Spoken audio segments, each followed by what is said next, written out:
Bet the Board presents Stay Green.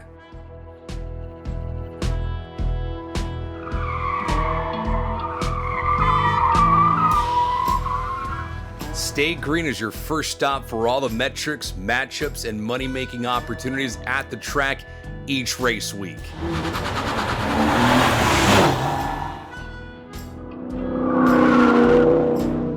This is Stay Green, the NASCAR betting podcast.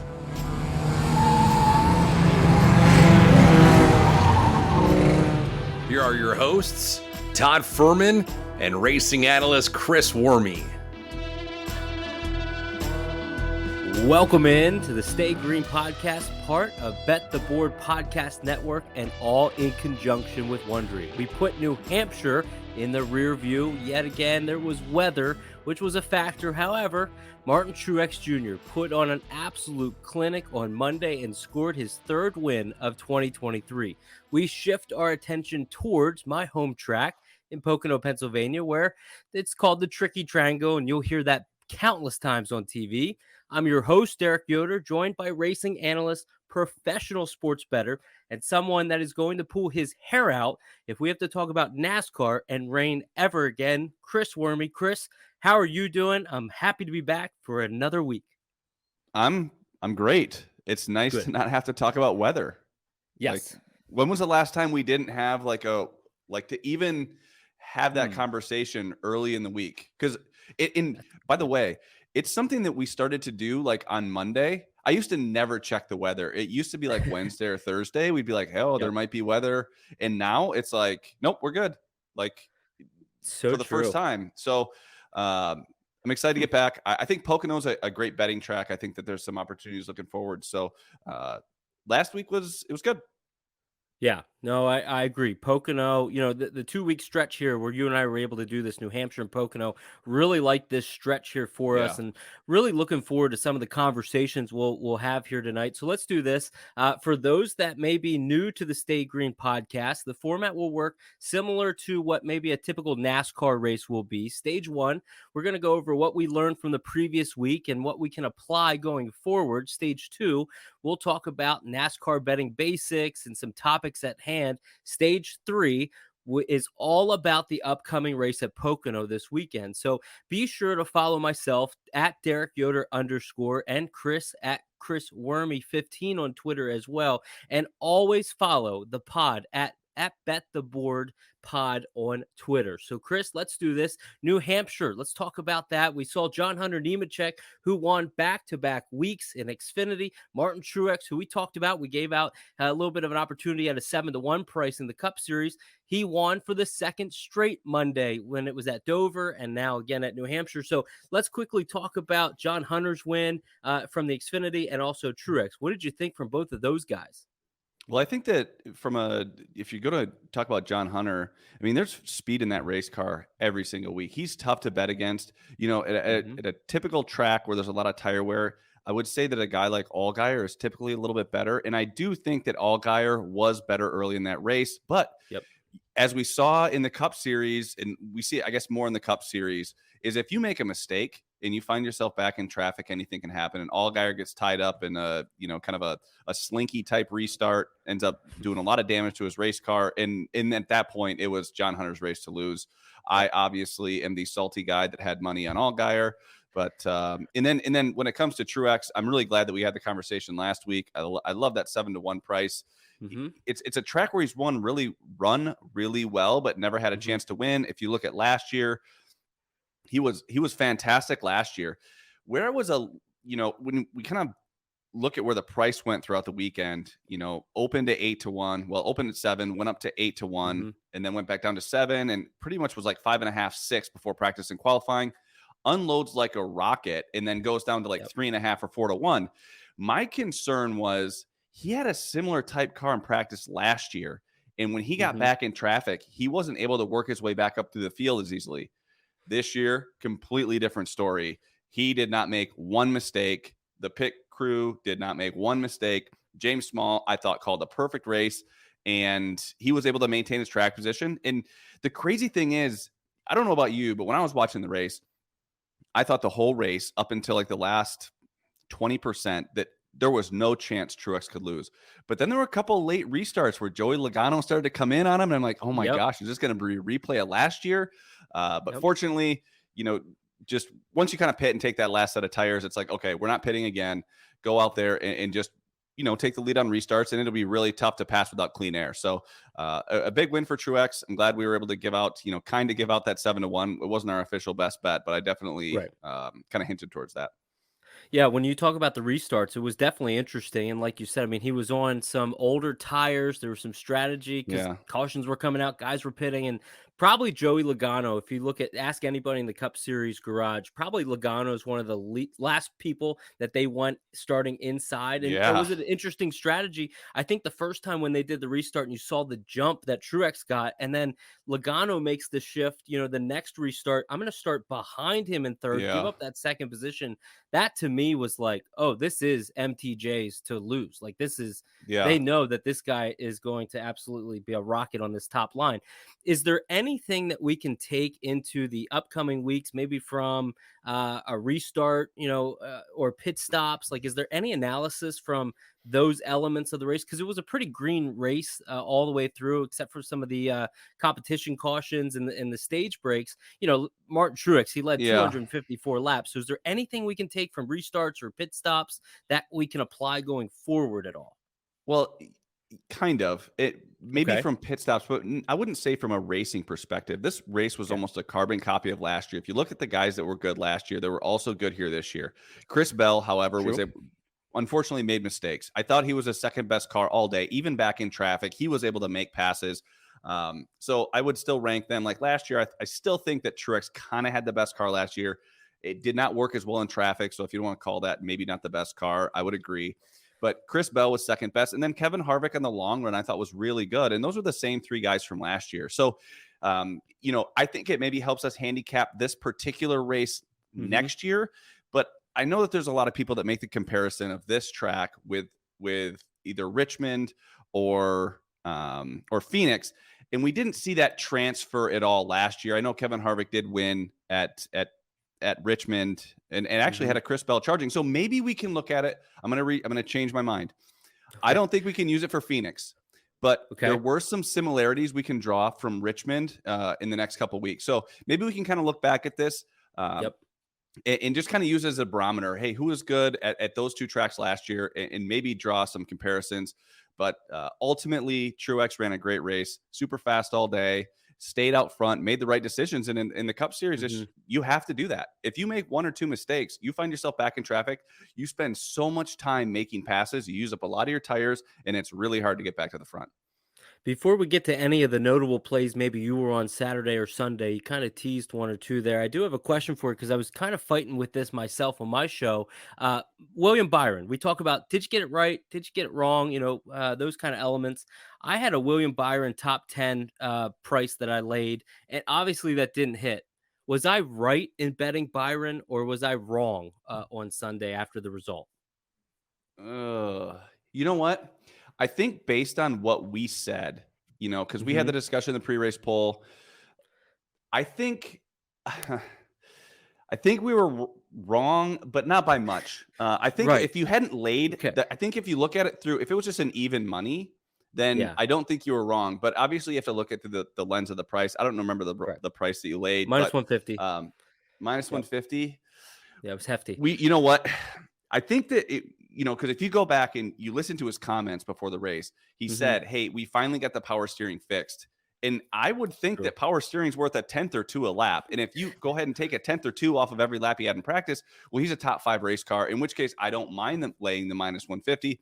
However, it turns out that apparently Byron, power steering doesn't matter to him because he ran kind of similar lap times. That's a tough one. I think at minus 150, I don't like it. I think we were wrong, but tough call. I was fighting with that myself. I told myself maybe I needed 50 more laps to justify if I was right.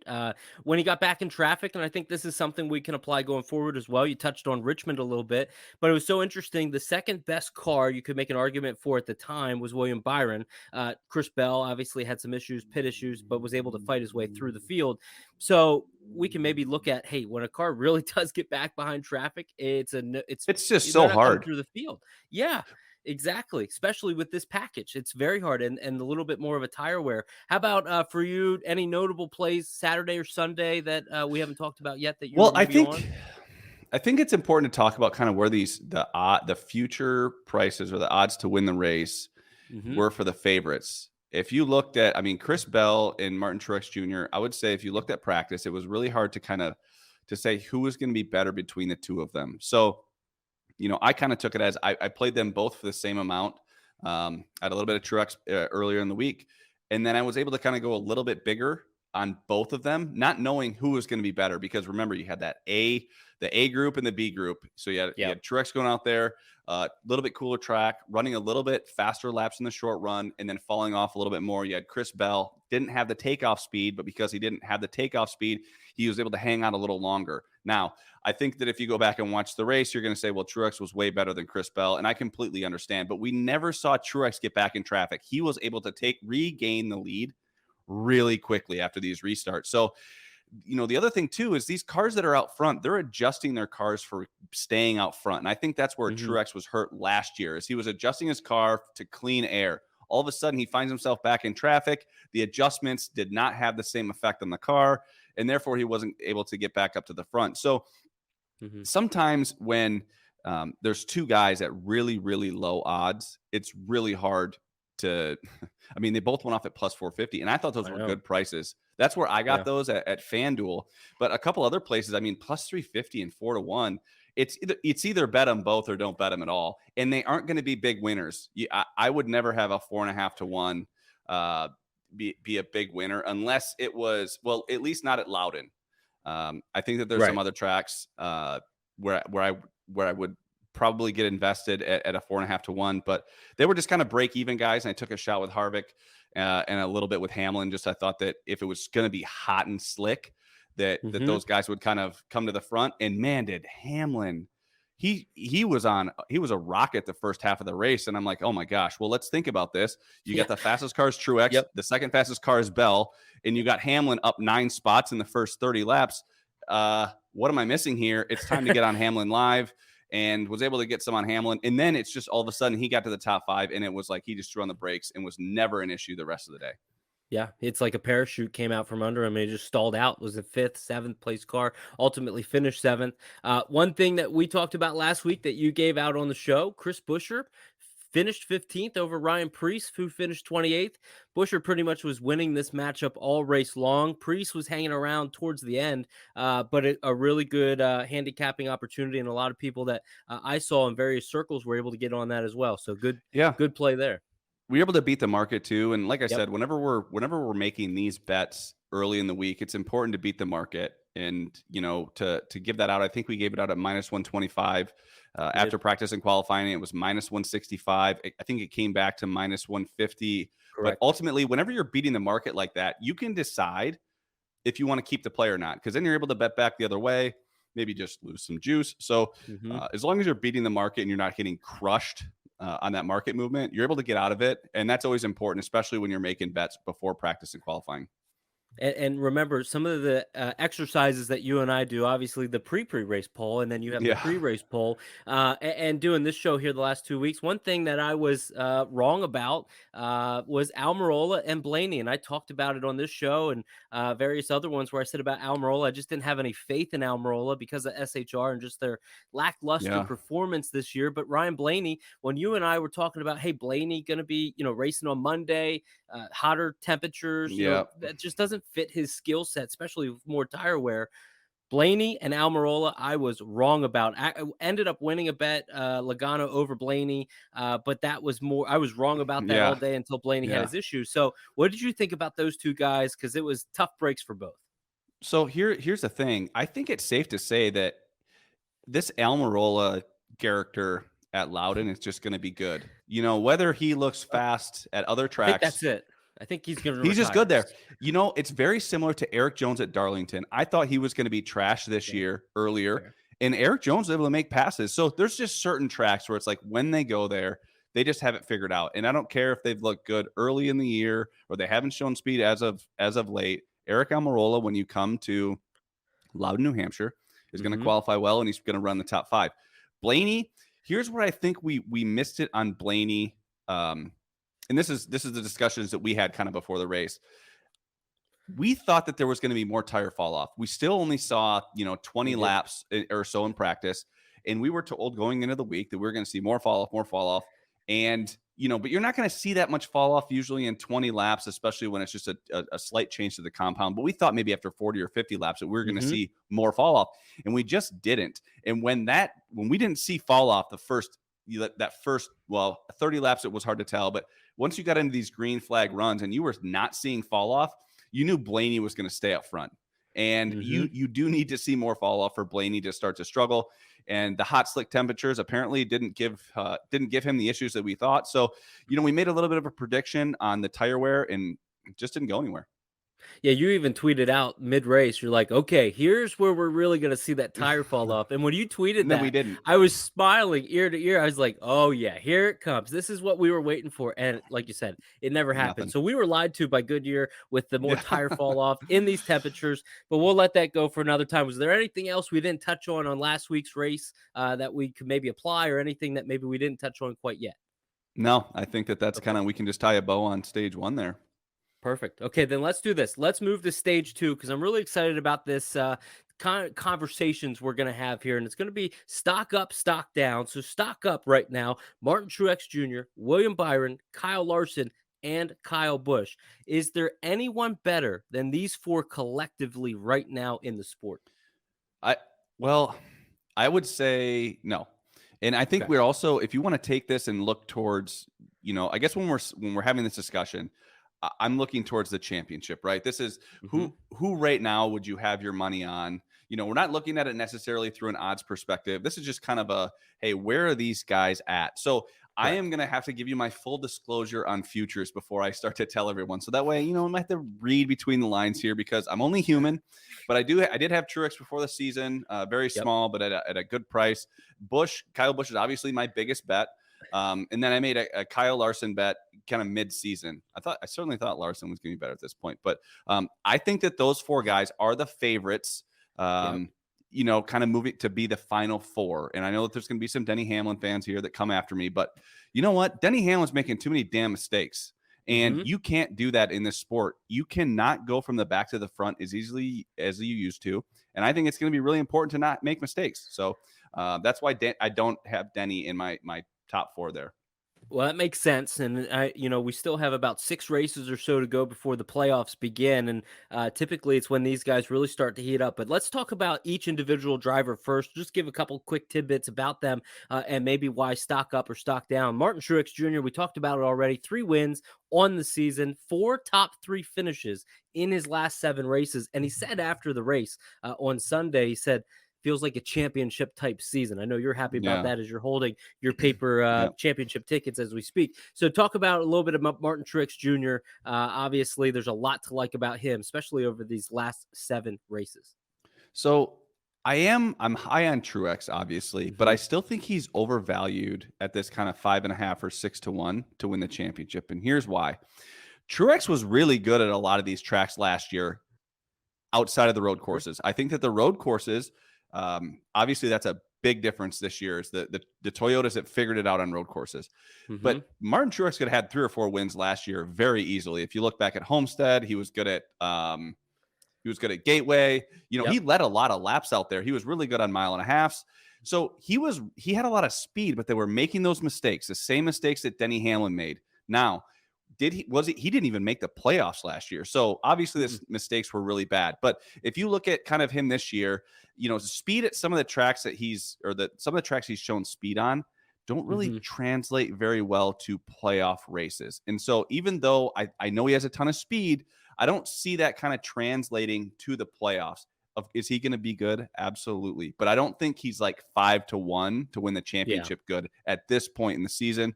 I do think that having 2 more road courses kind of, coming up, I think will be obviously very beneficial to him, unless one is like Chicago, because that was embarrassing. I mean, every time they showed his car, they were pulling it out from underneath tires. So I'm still not sold on Truex as like the championship favorite, but I understand why he is listed as the favorite. Well, there's another guy that had we had the same conversation last week, we would have brought this guy's name up first, and it's William Byron. The 24 car has 4 wins on the season and has finished 8th or better in his last 11 races. So what is your outlook on William Byron? Stock up, stock down? This is obviously a big liability for me. If Byron goes out and wins this championship, I'm going to be not holding a Byron ticket, at least at this point. The thing with Byron and what makes him so dangerous is he has speed every single week. And he's done a great job of staying out of trouble. When he wins Darlington with a 4th or 5th place car, just because he's around, it's a big win. It's hard to win in this series. And they've just done a great job. They put together a season so far like Chase did last year, where they take advantage of their wins, but you add the speed element. And I think that that's one thing that in the championship, when it comes to the playoffs, you don't want to have to worry about speed. You only want to be worried about setup and staying out of trouble. If speed is your major concern, it's really hard to make your way through the playoffs. That's the one thing that this 24 team doesn't have to worry about. They have speed week in and week out. I do think he's going to be around the end. I think he's going to kind of be the favorite heading into the playoffs. And we'll just kind of see how the rest of the season plays out for the 24. Yeah, we definitely will. And the other thing that you didn't mention that we talked about a little bit last week, which really got my eyes on it, was the pit crew element. I mean, the pit crew alone was having a really good success opportunities then on Sunday, and we saw that, and then obviously had a little bit of an issue when getting out of pit road. But that's another element that you can kind of put in there. Yeah, that's a great point. Look, so if you look at, just go back to the Coke 600. I mean, he had probably a 4th or 5th place car, but man, every single time he won that race off pit road. If you have that throughout the playoffs, if you qualify well and you have an open exit or you have an open entrance or you just have a decent pit stall, if your crew's on it, oh man, that is such an advantage over these other teams that are making mistakes. And by the way, these mistakes don't need to be huge. They don't need to be a Hamlin type mistake or a Bell type mistake. The fact that they're just 1 or 2 seconds faster than every other team, if you're picking up 5 or 6 spots and stage 1 on pit road, I mean, those are cars you don't have to pass or repass in the future. So I think it's a great point to talk about the pit crew specifically, not the fact that they're avoiding mistakes. This pit crew on the 24 team is almost a weapon. I mean, they are so good. Do you remember what you and I said last year about this time? We said, if you're putting any type of emphasis on pit stops and pit road, you are overthinking a play. And now here we are on the Stay Green podcast, and we're saying, no, you got to apply these things. You got to look at it. But let's move to his teammate, HMS teammate, Kyle Larson, 2 wins on the season, 5th or better in 4 of the last 6 races. So maybe this team is the one that's trending up a little bit more. Doesn't have the wins like Truex and Byron, but man, that top 5 in 4 of the last 6, pretty strong. They're trending up in a different way. I think I made the bet on Larson. I think he was 6-1 going into Dover, and then after Dover, he was 7-1, which my father was very quick to point out that he could get a better number after.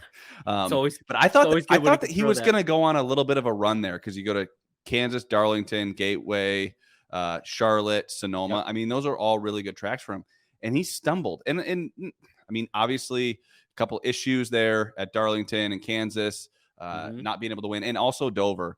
So here's the thing, but we haven't seen the same speed out of him. But what we have seen is kind of this gritty run where they're getting great finishes. Wasn't a great car on Sunday at Loudon, but definitely was up there in the top 3 on the final restart, or top 4, first 2 rows in the final restart, with a chance to win the race. And they've been doing that with average cars. We're used to Kyle Larson unloading fast and going out there and qualifying really well, and then going out there and leading a ton of laps. We're not seeing that. We're seeing a guy that's kind of been pretty average in practice, pretty average in qualifying, relative to what we're used to seeing, and then going out there and getting the best possible finish that car could get. And I think that that's a big step, because as soon as that team finds some speed, he could lead every lap of a race coming up. So they just kind of need to get that speed thing. But again, you do not want to be worried about speed. So I don't think he has as much as a 24. I think he's a tick off there. But if they find it, look out, because I think that team could go on a tear. Yeah, I think anytime he either opens plus money, as a top 5, if you can get significant Yeah. value. And when I say that's like, plus 120, plus 150 in that range.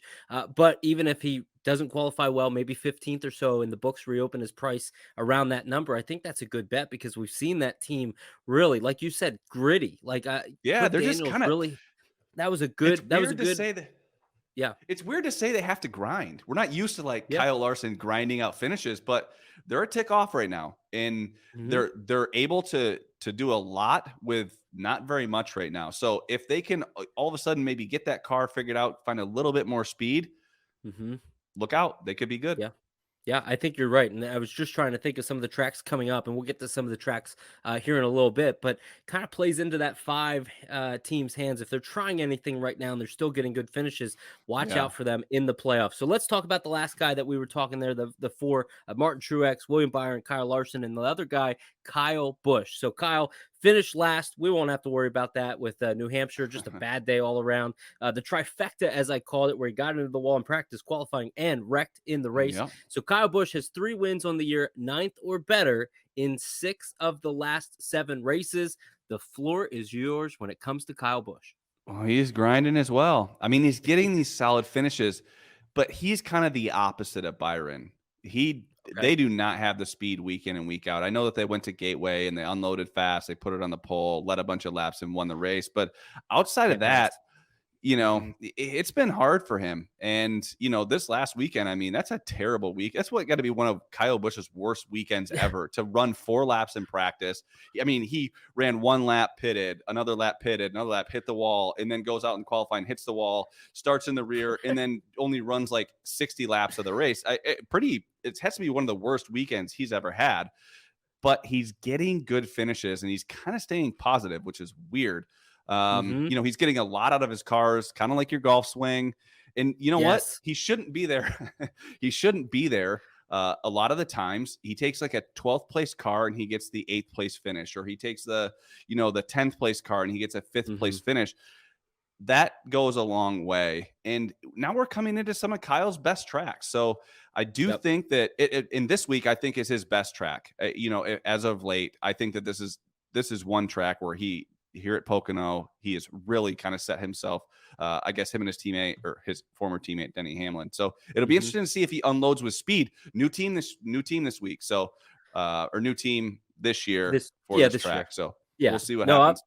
I'm with you. I was tracking there with what you were saying, but it was also an interesting thing with Kyle, and where I find myself really trying to get invested with Bush is in head-to-head matchups, because sometimes the Yeah, books are putting him maybe against Kevin Harvick, because that's a popular name throughout sure. many of the betting circles. So there's different guys that there's lining themselves up with, and Kyle, like you said, getting the finishes, making the most of his day, not getting to any Yeah. issues. Gateway, like you said, unfortunately, Gateway is a track where it's very hard to pass, but they do say Mhm. it's most comparable. And you and I talked to a number of drivers when we were in Phoenix in November, most comparable track to Phoenix. So, Yeah. kind of leave you with that. Let's talk about a little stock down, or just want to kind of get your perspective on these guys, because I think you and I might have a little differing opinions here. So, Ross Chastain, Ryan Blaney, Christopher Bell, and Tyler Reddick are the guys I really want to highlight. Let's talk about Ross Chastain first. 22nd or worse in 6 of the last 8 races. He has an average finish in the last 5 races of 18.2. Talk to me about Ross Chastain, because I know he's going to come up a little bit more here tonight. Well, consistency has not been their thing, That's but true. he can go out there and win races. If you're looking at his finishes, it's kind of feast or famine. You go back to Nashville, I think kind of the best car all day, but then kind of disappears at Chicago, Atlanta, New Hampshire. I mean, New Hampshire was like, I never thought I'd see him kind of disappear, and he really just disappeared all week. He struggled in practice, uh, obviously struggled in qualifying, and then Yep. just kind of just struggled all day long. And Hmm. those are the kinds of things that can really catch up to you in the playoffs. Like if you look at last year when Chase Elliott went out and ran straight up 24th at Las Vegas, Yep. that was like a sign like, what? Wait, you're one of the final 8 drivers. You won 4 races this year. Where the hell did you go? And I think Hmm. it's really hard to win a championship if you're disappearing. However, a win makes everything go away. And if you can win, maybe you're struggling on points or you have a week, a DNF. If you can go out there and win the next week and it's still within, and that automatically advances you in the playoffs, I certainly wouldn't put it past Ross Chastain. I'm pretty sure that they've taken the shackles off of, hey, don't be too aggressive. I think those are off, and they're certainly going to be off in the playoffs. So if there's someone that can get out there and find a way to get a win, I do think it's that one car in Ross Chastain. But at this point, you got to be more consistent from top to bottom. You need to practice better. You need to qualify better, and you certainly got to get it done during the race. Not the first time that he just disappeared an entire race. You look at Charlotte, you look at some of the races that followed, the comments that came from, Rick Hendrick after he got into Charlotte and Kyle Gateway. Larson. Yeah. So, and he looked good in Gateway in practice. Like, I thought he was the car to beat. I bet on him, and he ran straight up 22nd. I was embarrassed. Yep. Well, what I feel like I'm envisioning here is we're talking about some of these stock down. You have somebody maybe sitting on their couch looking at, hey, these are my outright tickets for the championship. So I'm asking you pretty much to give me your best sales pitch on these guys or evaluation. One other guy I want to talk about is Ryan Blaney, a very popular choice that many talk about week in and week out. Ryan Blaney, 26.2 average finish last 5 and 3 finishes of 31st or worse during that span. Now, we know he was running well last week, did not get the finish that they deserved. But sometimes when these guys start to have bad finishes and then they start to press a little bit more, he has a win in the bank from Charlotte. However, this 12 team right now, not too, there's not too much optimism, is there? No, I don't think so. Yeah. And here's why. I think that when you look at this Coke 600, when he was dominant, I mean, there was no one within, 100 miles of this guy in that race, even when he lost his track position, which he did because William Byron's pit crew beat the 12 team off pit road every time. Byron would get clear and Blaney would run him down. But that's going to be more of an anomaly, it looks like. I mean, I kind of thought that this was, hey, did we find something? Is this someone, Blaney, going to be up there running in the top 5 week in and week out? And the answer to that question is no. He's also kind of the opposite of Kyle Busch, where Kyle Busch gets these really gritty finishes, kind of moving forward the last, 30% of the race. Ryan Blaney's doing the opposite. He makes it look hard to get those finishes. He needs to kind of steal his track position. There's no one, the last 30% of a race, he's moving the wrong direction. Whereas you see some of these guys like Larson's done a great job of finding the front towards the end. Same with Kyle Busch. The cream kind of rises that last 30%. Blaney's gone the other direction. You do not want to have that in the back of your mind halfway through every race when it comes to the playoffs. Like, when am I going to make my mistake? When am I going to lose handling? When am I going to get loose or tight and not be able to make passes? So, I'm not high on Blaney. It's even though, we haven't seen a mile and a half in a while. It'll be interesting to see what happens when we get into the playoffs here and we have some of the Kansas and the Homestead. So we'll see, but I'm not high on Blaney at this point. No, I'm not either. And the one thing about Charlotte that we kind of forget is that there was a qualifying in practice did get rained out. So they pretty much just had to start from scratch. That's a good point. Away they went on Monday. So it'll be interesting to see, like you said, with some of the mile and a halves. The other, we talked about Hamlin, they have pit issues at a lot of the time. So does Ryan Blaney, and his team are typically known for some of those issues. It's unfortunate. The other guy, Christopher Bell, has had multiple pit issues. We remember last year, him and Bubba Wallace, they even switched pit crews at one point. So it's always been a thing ongoing with them. And Christopher Bell's the next guy I want to talk about. Has a 17.2 average finish last 5, 18th or worse the last 3 races. How should we view Bell any differently than what some of those metrics put out? A lot of people say, well, skill set, he really knows how to get the most out of a car.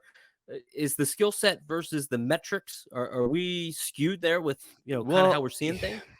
So here's the deal with Chris Bell. I thought last year he had more race winning speed.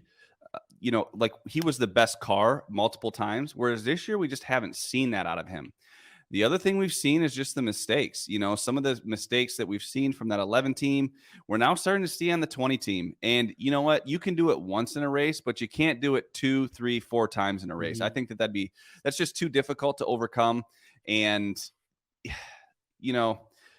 It is. I don't know. He had a top 2 car and he turned in a 29th place finish, and it not his fault, but this is a team sport still. And, they make mistakes. And I didn't think it was a great call taking 4 tires there on that last kind of that the last caution with whatever it was, like 20 to go, or I thought it was better to keep your track position because I didn't think tires mattered enough in order to do that. And I just don't think that team's clicking. They did a great job with getting their finishes earlier in the year, but as the seasons progressed, they've just made mistake after mistake after mistake.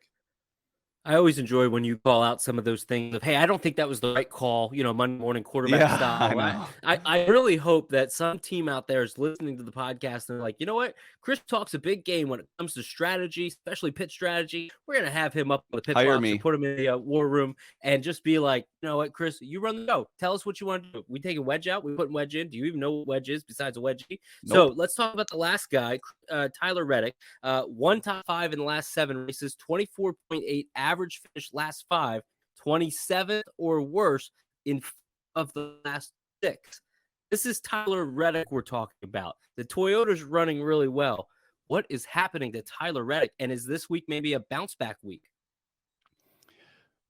I don't know that this week is the bounce back week. I think I missed on Tyler Reddick. I think I made the bet on him to win the championship. He was 25-1. And I bet that going into, I want to say Sonoma, because we were going to have for the next 8 races, we're going to be road courses. And, after his win at Coda, I thought, you know what, he's going to be the best again this year on road courses. And man, we just didn't see that. I think he was a tick off at Sonoma. And then, I think he was decent at Chicago, but obviously didn't get the finish that he wanted there. I think he kind of salvaged the race, but, definitely not the dominating performance. When I was betting on him, I was counting on wins, not top 5s on road courses, because he can't top 5 on the road courses and then turn around. Or no, he didn't run top 5. Where did he finish? He had an issue. So he finished like 20. Yeah. Where did he finish? He finished 28th. That's right. He finished 28th. So 28. I was looking at the 8 car, which would have been Kyle Busch, who finished top 5. So his finish there, 28th. Yep. And you certainly can't make a bet on a guy counting on him to run well at road courses and have him put up a 28th place finish. It'll be interesting to see what happens when we have the back-to-back road courses. We have the Indy road course, and then we have Watkins Glen. If he's not able to turn it around, or at least maybe get one win or at least compete, I think it's going to be really, really hard for him to point his way through the playoffs. I do think he'll need to win and maybe multiple times to advance. Well, a lot of conversations are being had about some of those road courses. We know Chase Elliott it does not have a win yet, and everybody's hoping, or some are hoping, that he gets into the playoffs, and they're pointing at those 2 road courses. So that will kind of put a bow then on the stock up, stock down portion. I think it's a really good conversation to have, where so many are trying to figure out what to do from a betting standpoint and how to view some of these drivers that maybe they're invested in, or even just from a week-to-week basis. So I think we covered a lot there. I want to do something real quick. I want to kind of touch on we talked about the championship reset, but there are some upcoming tracks I want to highlight as well.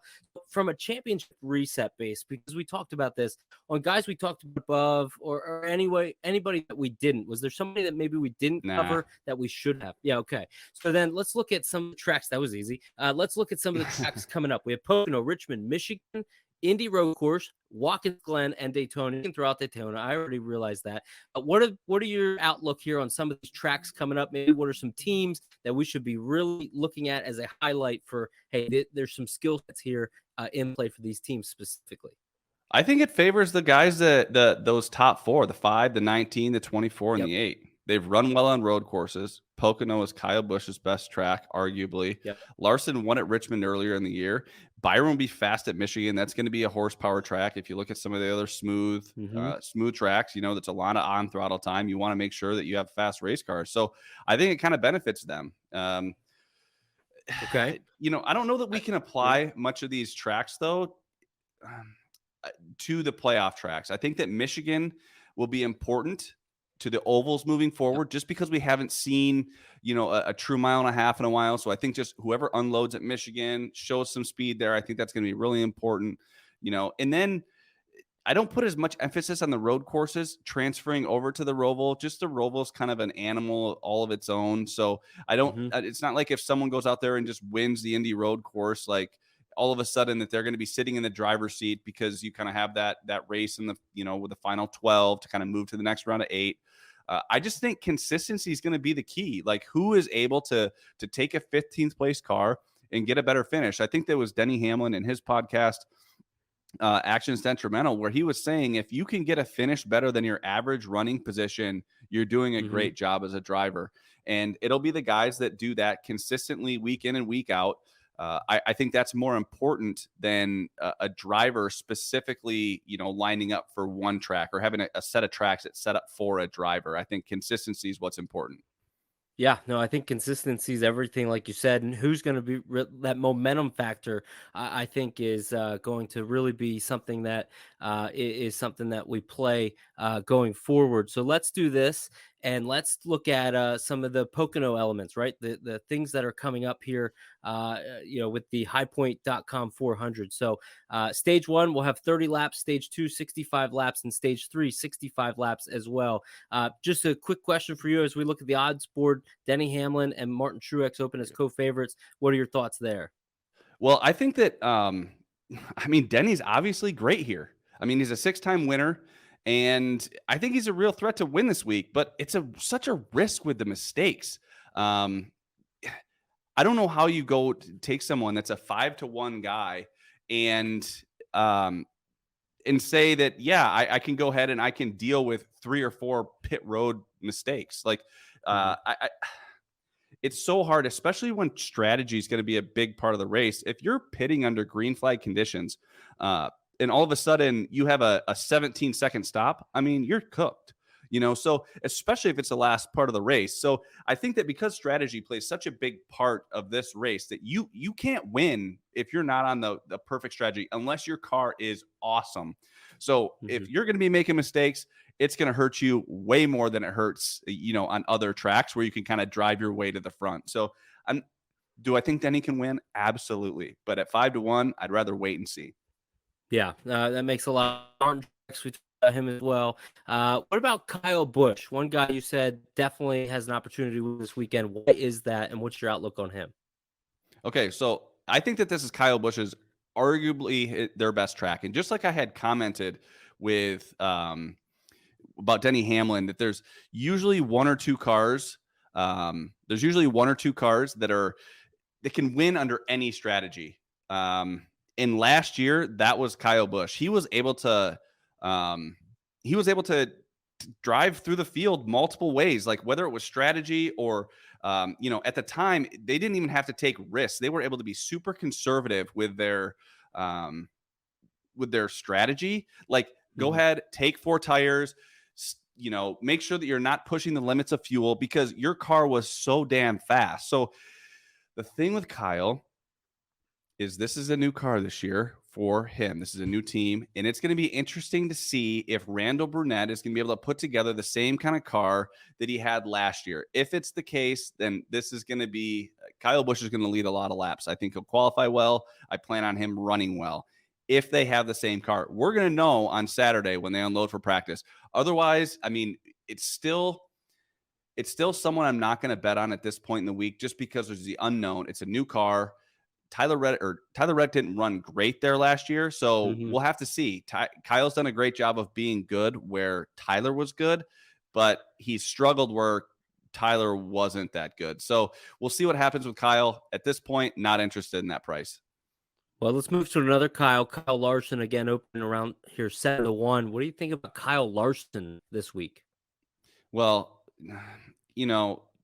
where it depends on where he unloads. It's been fairly underwhelming his last few starts when it comes to just the way that he's looked in practice. I'm used to listening to Cliff Daniels during practice and have him say, you are fastest on the speed charts, or you're, the only guys that are even close to you are this driver and this driver. And you just haven't seen that. He's been discussing where other drivers are running. He's saying, hey, Truex is running this line or Bell is running this line. And he has to go search out where those guys are driving in order to find speed in his race car, which is completely different. Now, if all of a sudden they do find the speed and you take kind of the grittiness that this team has, taken on, I think you could see a guy go out there and lead a lot of laps and potentially win a few races coming down the stretch. But this week at 7-1, I still think that that Denny Hamlin guy and that Kyle Busch guy are going to be really, really good. So I think that those guys being just qualifying in the top 4 will keep Larson's price kind of in that 7-1 area. I don't need to get involved yet. Are these guys properly at all now you speak? Well, your mic is cutting out a little bit, Derek, but I think that when it comes to pricing, I think that, well, I think we have to just use Ross Chastain as kind of the guy that I do think has some value. I know there was a disappointing finish last week. I really love Ross this week. I nibbled a little bit at 12-1. I know that he's gone down from, I think I don't know if he was open at 12, but pretty close to 12, dropped down to 11 or 10. And last year, I thought he was arguably the car to beat after practice, and then he goes out there and he really struggles in qualifying. Obviously, I think he spun out, starts in the rear, and is able to get to the front. It's really hard with this race car to get your way to the front at any track. And he's able to do it at Pocono. There was a little bit of strategy. He caught a good caution, and then, but still a hard place to pass, and he was still able to do it. So I was really impressed with the way he ran last year. Denny Hamlin blatantly wrecked him. And to go to the rear and get to the lead, I thought was great. I love Ross Chastain this week. And I think he's got a chance to win. It'll be interesting to see, though, because he's been hot and cold. I'm just going to keep moving on because Derek's microphone is struggling. The next person I want to talk about is Chase Elliott. Won here last year, kind of. I don't know what you want to say about that, but finished third here in 2022, but won. So currently 60 points outside of the current playoff cut. I think he's definitely going to need to win. He was 13th or better in 11 races since returning from his injury. Is this a track where Chase can get back? I'm not quite sure. He needs to win. And let's just say, Derek, do you want the good news or the bad news first? I want the good news. You want the good news first. Okay. The good news is he's at a track where strategy can win the race. That's the thing, is he could go out there and catch a lucky caution staying out, and all of a sudden he's going to have the freshest tires. Or he could pit early, and as soon as he pits, the caution comes out, he inherits the lead. Because remember, at the Tricky Triangle, you can make a pit stop and stay on the lead lap. So this is where you're going to see people undercutting the stage, much like a road course. Now, it's a little different in the road course where the laps are only about 55 seconds. So you need to be within 17 seconds of the leader in order to make that pit stop and not go a lap down. So if he gets lucky and he decides he's going to pit early and the caution comes out right after and he's able to inherit track position, I can tell you this. Chase Elliott, I know the must win is not a thing that we base any of our bets on. However, if you have a driver that's in a must-win situation, leading with 5 laps to go, and someone is racing him or trying to make the pass, that guy's going to be really damn aggressive. And Chase Elliott knows that he needs to win the race in order to get to the playoffs. If he was sitting cozy, I think he might be happy with a second-place finish. But you know what? He's not sitting cozy. He has to win. So 15-1 is a good price. However, last year, after practice and qualifying, Alan Gustafson came out and said, hey, this is the best car we've ever had at Pocono. And he went out there and was barely a top 5 car. Those other cars were way faster than him, those guys that were running the top 4. So if that's the best car he's ever had, and he was able to sneak away a third finish and somehow get a win, I don't even call it a win, but I just think that his back's up against the wall. He hasn't shown speed. He's been the slowest of all the Hendrick cars.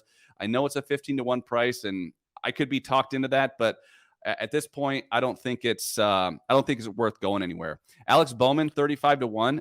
Alex Bowman, where is he? Like, who is Alex Bowman? I mean, there's times when he's good and there's times when he's bad, but man, it's been way more bad than good. If you look at his last 7 races, his best finish is 14th, and that was at New Hampshire, and he was nowhere to be seen. It's not like you sat there and went, oh, Alex Bowman is working his way up to the field today. It was just like, he hasn't really been around. Denny also made another comment on his podcast about how not racing week to week, it's really hard. He went out there and won the SRX race, the first time he's ever been in the car, but he's racing against guys that don't typically run in the race car. And I don't know if the fact that, 3 weeks out of the race car for Alex Bowman has really affected him, but I just don't see a good run coming for him at this point.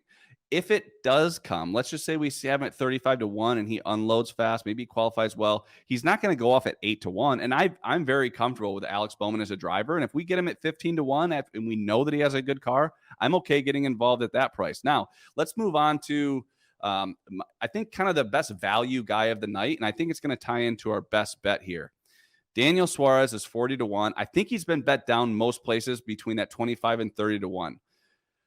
He's -1 to the playoff cut line, so he probably doesn't need to win. He's really good at road courses. He's got 1 top 5 and 1 top 10 in the last 6 races, so he hasn't been super consistent. That average finish, I think, is just under a hair under 16. However, could he be the guy that breaks into the, kind of the win column? I'm not sure. I do think that if he's going to do it, it's going to be on the road course or it's going to be here. He's really, really good at Michigan, Fontana, and he has been both in the Cup Series and when he was in the Xfinity Series. Now, those aren't great track comps, but he was also great at Pocono. And so he's one of those guys that as soon as he's comfortable at a track, he's going to be really good there. If you look at last year, I thought he was spectacular last year. I think he was maybe a 4th or 5th place car. And I do think that just Trackhouse really has a setup for this track. I like Suarez this week.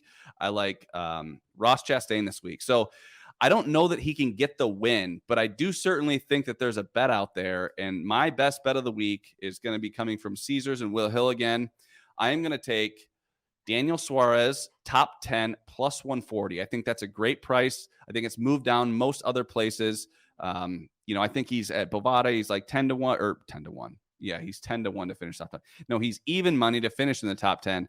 And I think he's right around plus 110 at the Canby and Barstool shop. So that's my best bet. I know that Derek, all of a sudden, he's got some thunderstorms going on in Lancaster, Pennsylvania, and he keeps cutting out. So I didn't want him to have to kind of keep working his way through the pod. I really appreciated him coming on these last couple weeks.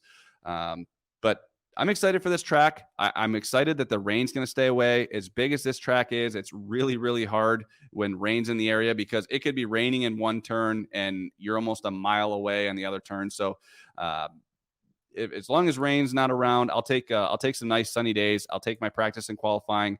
And with a Daniel Suarez top 10 plus 140 ticket in hand, we will see you at the window.